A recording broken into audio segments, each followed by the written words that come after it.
Welcome back to season 3 of the Good New World series. So this will be episode 1, and we recycle through the 9 pillars. So this first episode will go back to new life. So again, if you bear with me, I'm just going to call up my presentation.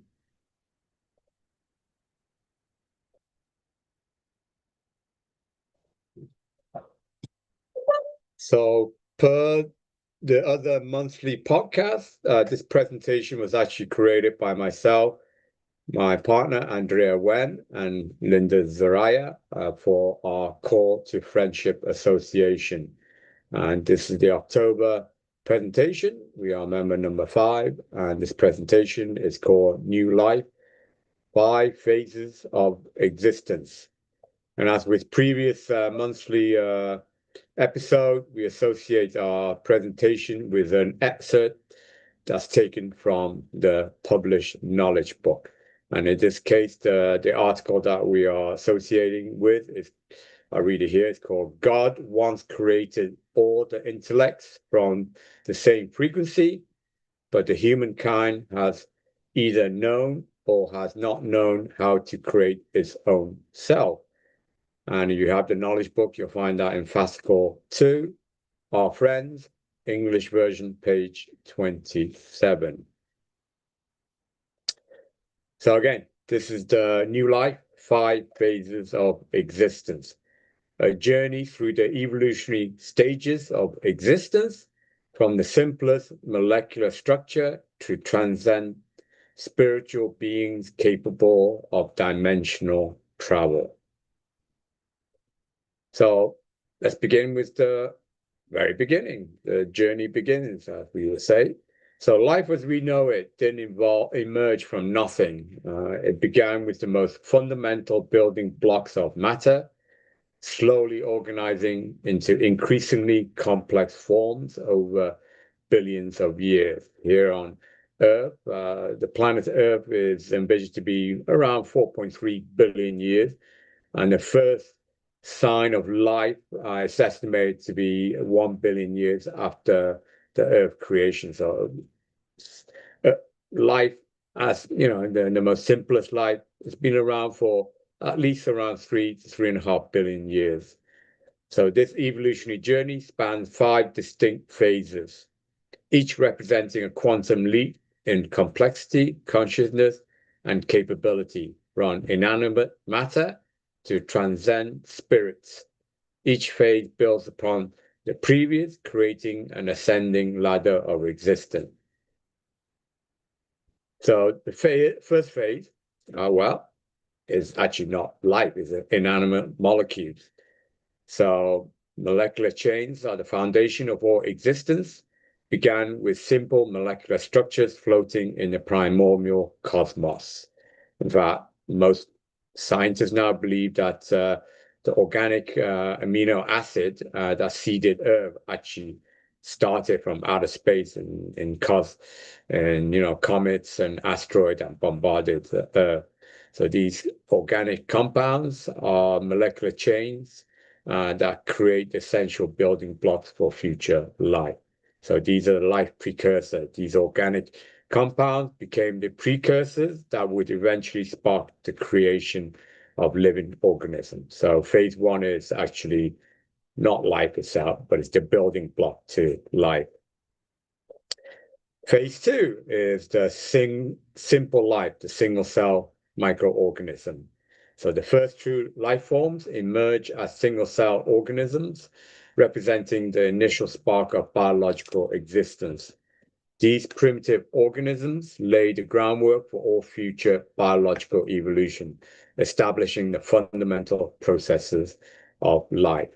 Now, viruses, there's still some debate whether viruses are actually living or non-living organisms. Most viruses are actually composed of RNA, whereas other, more multi-complex organisms like ourselves are made of DNA strands.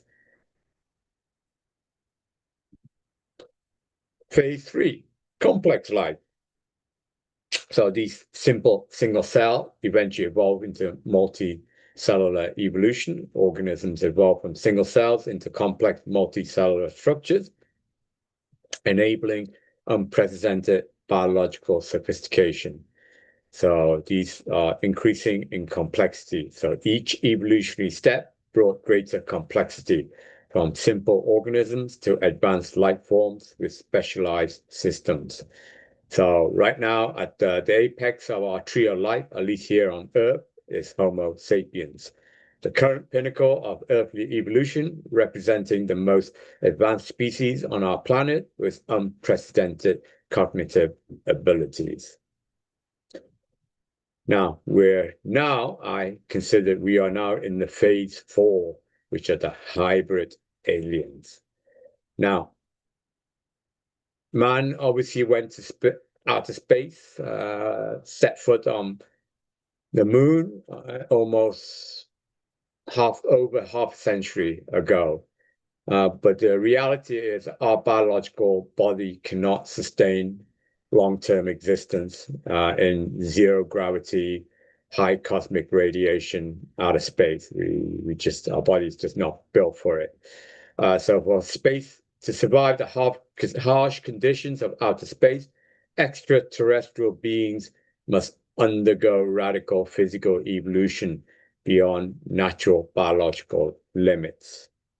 Now, obviously, natural evolution takes many, many generations, thousands of years, maybe in millions of years to evolve into different species that can cope with different environments. Obviously, outer space is a totally radical different environment, but except for nations that can, send man or animals or beasts into outer space is not a domain that most of us get to experience.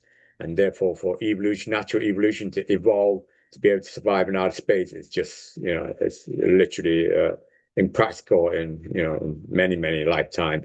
Therefore, for us to be able to survive that, one possibility is genetic engineering. Advanced genetic modification allows beings to adapt their biological systems for extreme environments and extended space travel.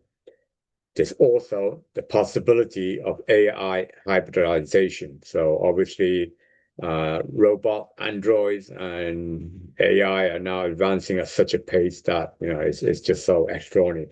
Now AI can outbeat humans in chess and cognitive and everything that you consider the AI is so much more advanced. But again, obviously, in principle, we can integrate robotic circuitry into the human body, make us into physical hybrids, as this would say. So that's another possible way of enhancing our body to cope with the extremes of outer space, either through genetic engineering or through robotic hybridization with AI intellectual implants as well. So we're not discussed right now in our humanity.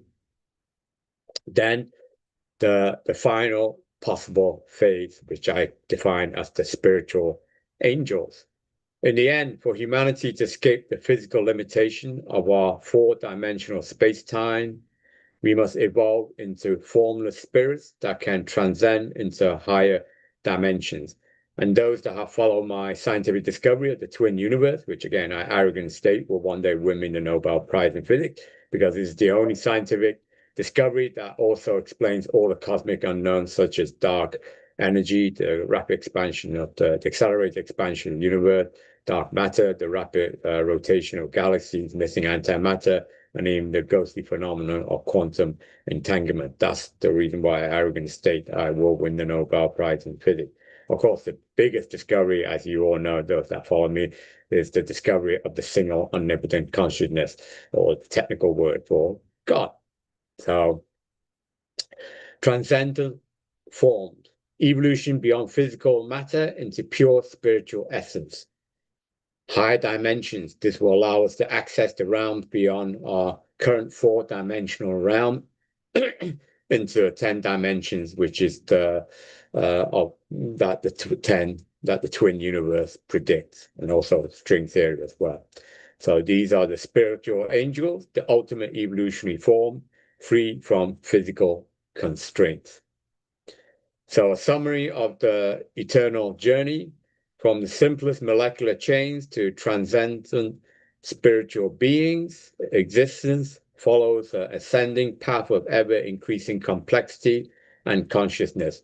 Each phase represents not just evolution, but transformation into entirely new forms of being. This journey suggests that existence itself is dynamic, constantly reaching towards higher forms of organization, awareness, and capability. The ultimate destination may be a form of consciousness that transcends all physical limitations. So again, a summary of the 5 phases of our existence. Phase 1 is the inanimate molecules, which is the foundation. Phase 2 is the simple life that sparks all of life, so the single cell organism. Phase 3 is the complex life, which obviously is the multicellular organism, which obviously includes us human beings. Phase 4, which is what we're on the cusp now, is potentially the hybrid aliens, how we can adapt to genetic engineering or through biomechanical hybridization with androids and even artificial AI implants. And obviously the ultimate final phase is the spiritual angel that transcends space and time itself. So thank you for listening in to start of season 3 to episode 1, New Life. And I want to thank all my friends and associates at the Core to Friendship Association, but most of all to my partners, Andrea Wen and Linda Zaraya. So thank you again. And let me send much love and blessings to you, and of course my usual Tri-Star divine blessing to you all.